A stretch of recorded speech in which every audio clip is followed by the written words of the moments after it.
Camus, Camus की तालील, ठीक है।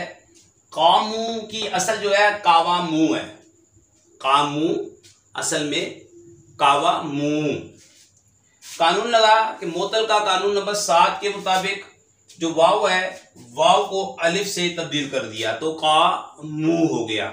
कानून यह वाव या मुतारिक हो मा कबल मफ्तू हो तो अलिफ से बदलते हैं, जैसे कावाला से काला, कामू हो गया, ठीक है। और ये है कामू। अगर सीगा बताएंगे तो सीगा जमा मुज़क्कर गायब, फेल माजी मुस्बत मारूफ, सुलासी मुजर्रद अजवफ वावी, बाप नासरा यंसुरु।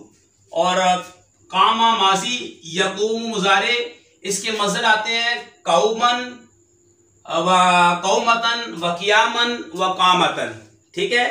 और इसका माना होता है खड़ा होना, ठीक है। खड़ा होना मज़दर का माना खड़ा होना। और ठहरना, चलने वाले से तुम कहते हो कुम ली, यानी मेरी वजह से ठहरो मेरी वजह से ठहरो। तो ये मैंने आपके सामने मुख्तसर से इसकी तालील लिख दी, दोबारा सुन लें। कामू की तालील, कामू की असल कावामू, कानून मोतल का कानून नंबर 7 के मुताबिक वाव को अलिफ से तब्दील कर दिया तो कामू हो गया, जैसे कावाला से काला।